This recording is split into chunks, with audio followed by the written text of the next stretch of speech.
보도록 하겠습니다. 예레미야 5장 1절 말씀, 우리 한 절 말씀만 우리 같이 합독하도록 하겠습니다. 시작. 너희는 예루살렘 거리로 빨리 다니며 그 넓은 거리에서 찾아보고 알라. 너희가 만일 정의를 행하며 진리를 구하는 자를 한 사람이라도 찾으면 내가 이 성읍을 용서하리라. 아멘. 오늘 하나님이 찾으시는 사람, 그런 제목으로 우리 잠깐 말씀을 나누도록 하겠습니다. 하나님은 전지전능하시죠. 아쉬울 것이 없으신 분이에요. 그렇지만 하나님은 오늘 사람을 찾고 계셔요. 왜 사람을 찾고 계시죠? 하나님은 오늘도 하나님의 구원의 역사를 이루어 가시는데 바로 우리를 동참시키시기 때문이에요. 하나님이 마음대로 하실 수 있지만 우리가 이런 말 하죠. 하나님을 인격적으로 만났어요. 그렇게 얘기하죠. 근데 반은 맞고 반은 틀리는 얘기예요. 왜냐하면 하나님은 인간이 아니시잖아요. 인격체가 아니시잖아요. 하나님은 신격체잖아요. 신격체와 인격체가 만났는데 자꾸만 거기다가 인격적으로 만났다는 얘기를 하면 맞지가 않죠. 우린 동급이 아니죠. 그렇지만 하나님은 우리를 하나님의 일에 동참하기를 원하신다는 거예요. 하나님은 돌들로도 하나님을 찬양할 수 있게 하실 수 있는 분이지만 우리에게 은혜를 주셔서 우리로 하여금 주의 일에 동참할 수 있도록 문을 열어주시고 오늘도 하나님의 사람들을 찾고 계신다는 것이죠. 그 하나님 앞에 누가 찾은 바 될 수 있는가? 하나님이 오늘 찾는 사람은 어떤 사람인가? 오늘 본문 말씀을 통해서 잠깐 은혜를 같이 나누도록 하겠습니다. 오늘 본문 말씀을 보십시오. 너희는 예루살렘 거리로 빨리 다니며 넓은 거리에서 찾아보고 알라. 뭐를 알아야 되냐? 너희가 만일 정의를 행하며 진리를 구하는 자를 한 사람이라도 찾으면 내가 이 성읍을 용서하리라. 무슨 말씀이죠? 알리라, 알아라. 그런데 뭘 알아라? 너희가 정의를 행하고 진리를 구하는 자 한 사람이라도 찾으면 내가 이 성읍을 용서하리라. 어디서요? 그 성읍이 어디죠? 예루살렘이에요. 예루살렘. 여러분, 우리가 예레미야 잘 알고 있죠. 예레미야 선지자는 무슨 선지자? 우리가 그렇게 얘기하죠? 눈물의 선지자라고 얘기하죠. 왜 눈물을 많이 흘렸죠? 예레미야가 쓰여질 그 당시에 이 예루살렘과 이스라엘 백성들에게 무슨 일이 있었습니까? 바벨론이 4차에 걸쳐서 이스라엘을 침공하죠. 그래서 어떻게 돼요? 왕족들은 눈이 뽑히고 이래가지고 다 백성들이 바벨론으로 포로로 끌려가죠. 성이 다 무너지고 성전이 다 무너지고 하나님이 예레미야라는 선지자를 통해서 말씀을 주시잖아요. 너희들 하나님 앞에서 온전히 서지 못하면 바벨론이라는 왕국이 무슨 정치 지형에 의해서 너무 커가지고 너희들이 지금 고난을 당하는 것이 아니다. 하나님의 말씀에서 떠났기 때문에 너희들이 지금 이런 고통을 당하고 있는 것이다 라는 것을 예레미야 선지자를 통해서 주시면서 예레미야 선지자를 통해서 또한 주시는 말씀이 그렇지만 돌아오면 너희들이 다시 회복될 것이다 라는 그런 회복의 말씀을 또 예레미야를 통해서 주시고 있지 않습니까? 그런데 오늘 이 말씀을 통해서 하나님이 하시는 말씀이 뭐예요? 예루살렘 성읍, 하나님의 성전이 있는 곳, 하나님의 말씀이 있는 곳, 하나님의 법궤가 있는 곳, 하나님의 임재가 있고 하나님의 법이 통용되어야 하는 그 곳임에도 불구하고 하나님의 백성들, 하나님의 선택받은 하나님의 사람들이 있는 예루살렘 성읍임에도 불구하고 그곳을 다니면서 봐라. 너희들이 정의를 행하고 하나님의 진리를 구하는 자가 한 사람이라도 있으면 내가 이 성읍을 용서하리라. 바꿔 얘기하면 뭐죠? 지금 예루살렘에 이 하나님의 도시에 정의를 행하고 하나님의 진리를 구하는 사람이 한 사람도 있다 없다? 없다는 것을 말씀하는 것이잖아요. 하나님의 절규죠. 그죠? 우리 인생들을 향한 한탄이죠. 그런 안타까운 말씀을 오늘 하시고 있다는 거예요. 근데 중요한 것은 이 말씀이 아니죠. 지금으로부터 거의 한 3,000년 전, 예? 2,800여 년 전 예루살렘에만 선포되었던 말씀이냐는 것이죠. 혹시 오늘 하나님께서 이 말씀을 통해서 오늘 한국 교회에 정의를 행하고 하나님의 진리를 구하는 사람이 있는가? 예? 오늘 하나님이 그런 질문을 오늘 우리에게 하시고 있는 거 아닌가? 라는 이 말씀을 보게 되는 것이죠. 예수님의 말씀처럼 인자가 다시 올 때에 이 세상에서 내가 믿음을 볼 수 있겠느냐? 내가 재림할 때에 이 땅에 믿음을 끝까지 붙잡고 있는 사람이 있겠느냐? 그렇게 질문하신 그 질문인 것이죠. 그래서 오늘 이 말씀을 우리가 보면서 하나님은 과연 오늘 이 시대에 이 거리를 다니면서 어떤 사람을 찾고 계시는가, 어떤 사람을 귀히 여기시는가, 우리가 거기에 관심을 가지고 우리의 삶을 되돌아가야 된다라는 것이죠. 두 가지의 사람을 오늘 말씀드리려고 해요. 첫 번째는 어떤 사람이죠? 하나님께 진정으로 회개하며 나아가는 사람, 그 사람을 하나님이 찾으신다는 것이죠. 우리가 하나님께서 정의를 말씀하실 때 의를 말씀하시는 것이잖아요. 의는 없어요. 우리가 하나님 앞에 서는 전제 조건은 뭐냐면요, 하나님의 은혜를 전제로 해요. 하나님의 은혜가 전제되지 않으면요, 하나님의 성전에 나아갈 때 대제사장도 목숨을 무릅쓰고 나가야 돼요. 언제 어떻게 죽을지 몰라요, 하나님의 앞에서. 왜냐, 우리는 죄가 있는 존재이기 때문에. 그래서 허리춤에 줄을 묶고 지성소에 나가지 않으면 안 됐다는 것이죠. 대제사장도. 우린 하나님 앞에 나갈 수가 없어요. 그게 전제 조건이에요. 근데 하나님의 은혜가 없으면, 그래서 우리는 전혀 하나님과는 상관이 없는 존재로 우린 살아야 된다는 것이죠. 그래서 하나님과 우리와 커넥션이 있으려면 뭐가 필요한 것이죠? 회개가 있어야 되는 거예요. 회개가. 나는 죄인을 부르러 왔다, 의인을 부르러 온 것이 아니다. 병자에게 의원이 쓸데있는 것이지 건강한 사람들에게는 의원이 필요 없지 않느냐? 예수님의 말씀처럼 하나님의 존존 앞에 나가면서 나는 하나님의 은혜 필요 없어요. 하나님의 용서 나갈 수가 없는 거예요. 그 첫 단추가 끼워지질 않는 거예요. 그런데 오늘 우리가 살아가는 이 시대에 사람들이 아파하고 상처 입고 눈물 흘리는 모습들을 가만히 보면요, 어디에서 그 문제가 시작되었느냐? 다 네 탓이라는 거예요. 다 네 탓. 내 탓이 아니라는. 요새 내로남불이라는 말 많이 하잖아요, 그죠? 네?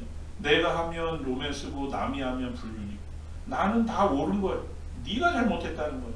가정에서도 부부간에, 자식간에, 정치적으로 부가 있고 없고 다 서로가 서로를 너가 잘못했다 그러는 시대를 우리가 살아가고 있기 때문에 아파하고 눈물 흘리고 힘들어한다는 거예요. 여러분, 우리가 한번 가만히 생각해 보세요. 모든 사람들이 다 내 탓입니다. 내가 잘못한 거야. 아니야. 무슨 말이야. 여러분, 모든 세상이 그렇다면 우리가 지금 당하고 있는 많은 부분에 있어서 아마 거의 모든 문제들이 아마 눈 녹든다 해결될 거예요. 근데 다 네 탓이라는 거 아니에요, 그죠? 1907년에 평양에 전무후무한 부흥의 운동이 일어났던 것을 우리가 잘 알고 있죠. 우리 감리교 선교사님, 하디 선교사님이 고백해요. 내가 성령의 충만함을 깨달은 후 그 첫 주일 아침 우리 원산 감리교회 회중 앞에 서서 부끄럽고 당황한 얼굴로 나의 교만, 심령의 강팍함, 그리고 믿음의 결핍과 또한 이것들이 가져다준 많은 결과들을 고백하면서 그들은 처음으로 죄의 확신과 회개가 실제적인 경험 속에서 무엇을 의미하는가를 알게 되었다. 하디 선교사가 그렇게 나중에 기록한 그런 글을 보게 돼요. 무슨 일이 일어났죠? 예배 중에 갑자기 벌떡 일어난 거예요. 선교사님이 설교 중에. 그러더니 자기가 성령의 깨닫게 해주심을 막 사람들 앞에 자기의 그런 부족함과 허물을 고백하기 시작했어요. 여러분, 실제로는 제가 여러분을 섬기러 왔고 복음을 전하러 온 선교사지만 이 조선 사람들 보면서 제가 마음속에 업신여기는 마음이 있었습니다. 아마 마음속에는 저들은 구원이 합당하지 않아, 왜 이런 마음이 있었는지도 모르겠습니다. 그런 아주 조선에 대해서 깔보고 자신은 믿음이 없는 사람이었다는 것을 깨닫게 된 것을 사람들 앞에서 막 고백하는 거예요.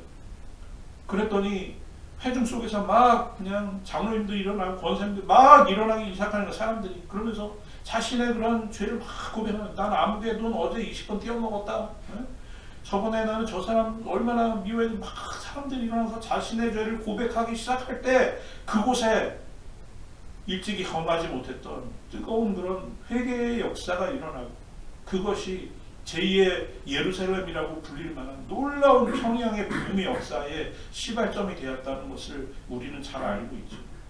여러분, 하나님 앞에서 회개 없이는 아무런 역사도 일어날 수 없다는 것, 그게 첫 단추고 첫 발걸음이라는 것이죠. 그래서 우리는 항상 하나님 앞에 설 때에 고개 들 수 없는 것이죠. 그죠? 하나님, 오늘 나 왔어요, 이렇게 얘기할 수 없는 것이고, 성경에 나오는 그 여인처럼 성전에 들어가지도 못하고 눈물을 흘리면서 하나님 앞에 나아가는 그런 모습이 오늘 우리의 모습일 수밖에 없다는 것이죠. 그런 회개하는 자의 모습 속에 손가락을 이렇게 하면서 네 탓이야, 다 네 잘못이야, 여러분, 우리가 그렇게 할 수 있냐는 것이죠. 오늘 하나님께서는 오늘 우리에게 진정으로 회개하고 하나님 앞에 은혜를 구하는 자를 찾으신다는 것이죠.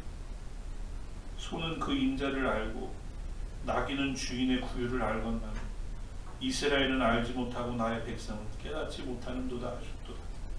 슬프다 범죄한 나라요, 허물진 백성이요, 행악의 종자요, 행위가 부패한 자식이로다. 그들이 여호와를 버리며 이스라엘의 거룩한 자를 만홀히 여겨 멀리하고 물러갔도다. 이사야서를 통해서 이스라엘 백성들의 모양을 고백하고 고발하고 있는 그런 모습을 보게 됩니다. 여러분, 오늘 하나님이 찾으시는 사람은 특별한 사람 아니에요. 공부 많이 하고 많이 가졌고 세상으로 성공한 사람이 아니라 하나님 앞에서 겸손하게 하나님의 은혜를 전심으로 구하는 사람.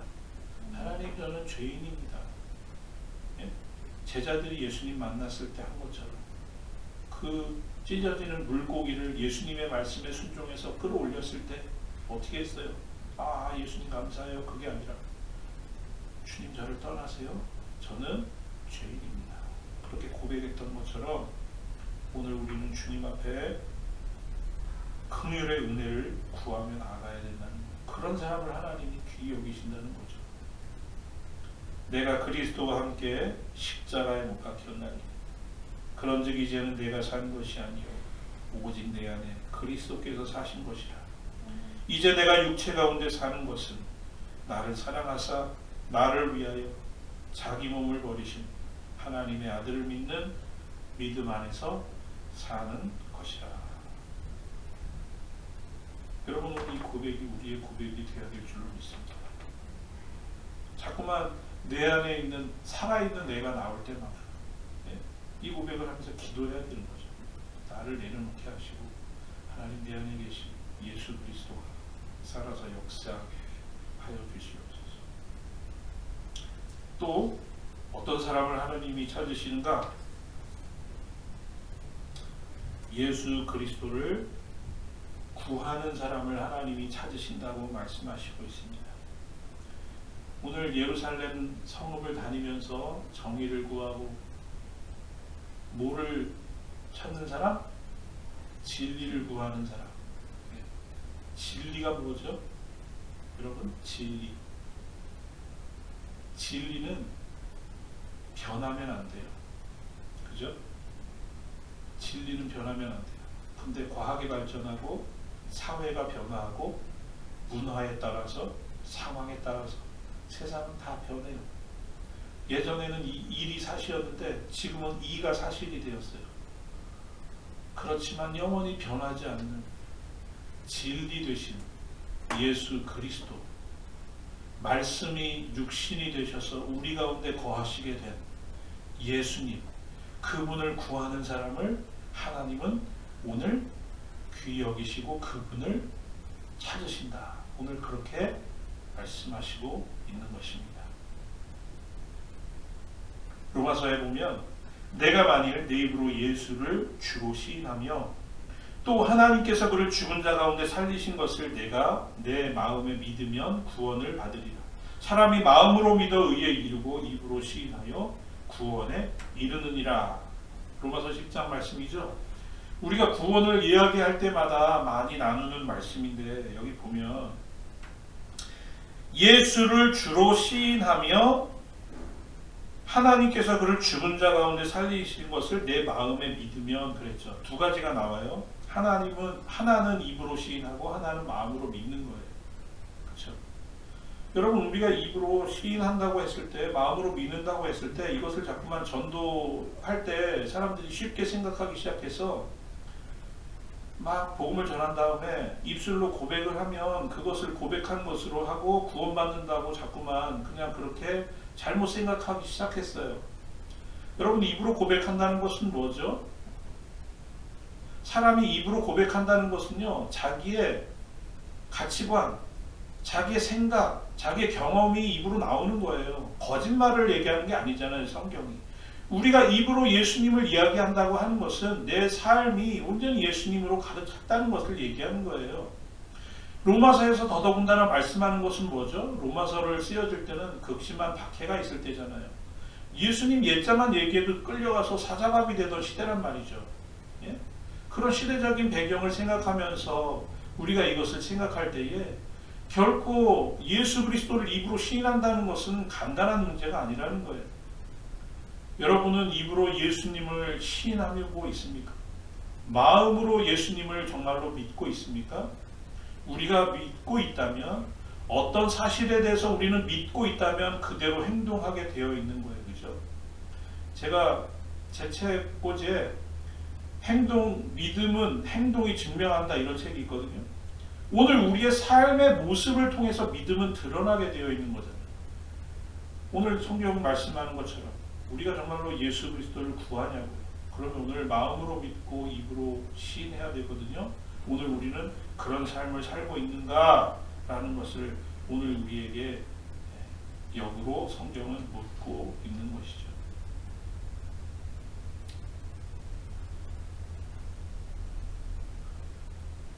오늘 정말로 예수님이 나의 구세주 되심을 고백하면서 오늘 우리의 삶을 한 발짝 한 발짝 나아가고 있는가? 하나님이 보실 때 정말로 우리는 진리를 구하는 삶을 살고 있는가? 제가 계속해서 강조드리지만 신앙의 실체는 뭐예요? 우리가 신앙생활하고 믿음생활하는 실체는 뭐예요, 여러분? 우리가 이렇게 주일날 교회 나오는 게 믿음의 실체가 아니라 뭐가 실체죠? 예수님의 말씀대로 사는 것. 그것이 바로 신앙생활의 실체라는 거예요. 열심히 교회 나오고 열심히 봉사하고 사람들이 볼 때 저 사람은 믿음이 좋은 것 같아. 근데 하나님은 전혀 그렇지 않다고 말씀하실 수 있는 거예요. 얼마든지. 왜요? 마음속에 하나님의 말씀이 없어요. 예수님이 뭐라고 하셨는지에 대해서는 관심이 없어요. 그냥 열심히 찬송은 하고 열심히 막 누구보다 소리를 크게 내서 기도는 하는데 예수님의 말씀이 없는 삶, 예수님의 말씀에 순종이 없는 삶, 그거는 껍데기에 불과한 것이죠. 오늘 그래서 오늘 하나님께서 안타까운 말씀으로, 얼마나 무시무시한 시대입니까? 안타까운 시대입니까? 예? 자식과 부모가 헤어져야 되고, 부모가 눈앞에서 자식의 죽음을 봐야 되고, 예? 정든 터전을 떠나서 남매에 의해서 끌려가야 되고, 내가 하고 싶지 않은 일을 죽도록 해야 되고, 생각만 해도 끔찍한 그 포로 시대를 겪으면서 이스라엘 백성들에게 오늘 하나님이 말씀하시는 게 뭐예요? 정의를 행하고 진리를 구하는 자가 있느냐. 오늘 이 시대를 살아가는 우리들에게도 말씀하시고 있는, 오히려 이 예레미야 시대 때보다 우리는 더 힘들고 어려운 시대를 살고 있다고 저는 생각해요. 왜냐하면 구약 시대 때는요, 하나님 떠나면 눈에 보였어요. 하나님이 진노하시는 것이. 그래서 어떻게 했어요? 이스라엘 백성들이 돌아왔단 말이에요. 근데 지금은요, 너무 편하고 좋아요. 신앙생활 하는데 누가 아무도 뭐라고 하지 않아요. 우리의 적과 우리의 동지가, 우리의 아군이 눈으로 구별되지 않는 시대예요. 그래서 조금만 우리의 마음을 내려놓으면 우리의 마음을 빼앗기고 우리의 믿음 생활이 갈팡질팡할 수밖에 없는 시대를 우리는 살아가고 있다는 것이죠. 그래서 더 깨어서 우리는 하나님의 말씀 앞에 서야 되는데, 오늘 하나님의 은혜 앞에 온전히 서는 자, 오늘 예수 그리스도의 말씀 앞에 온전히 서는 자, 그 자를 하나님께서 찾으신다는 것이죠. 오늘 말씀을 읽어드리면서 오늘 말씀을 마무리하겠습니다. 좁은 문으로 들어가라. 멸망으로 인도하는 문은 크고 그 길이 넓어 그리로 들어가는 자가 많고, 생명으로 인도하는 문은 좁고 길이 협착하여 찾는 이가 적음이라. 예수님 말씀하셨죠. 그의 열매로 그들을 알지니 가시나무에서 포도를 또는 엉겅퀴에서 무화과를 따겠느냐. 이와 같이 좋은 나무마다 아름다운 열매를 맺고 못된 나무가 나쁜 열매를 맺나니, 좋은 나무가 나쁜 열매를 맺을 수 없고 못된 나무가 아름다운 열매를 맺을 수 없느니라. 아름다운 열매를 맺지 아니하는 나무마다 찍혀 불에 던지느니라. 이러므로 그의 열매로 그들을 알리라.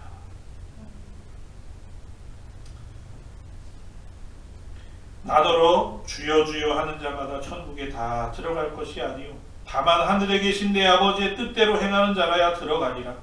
그날에 많은 사람이 나더러 이르되 주여 주여 우리가 주의 이름으로 선지자 노릇하며 주의 이름으로 귀신을 쫓아내며 주의 이름으로 많은 권능을 행치 아니하였나이까 하리니, 그때에 내가 저희에게 밝히 말하되 내가 너희를 도무지 알지 못하니 불법을 행하는 자들아 내게서 떠나가라 하리라.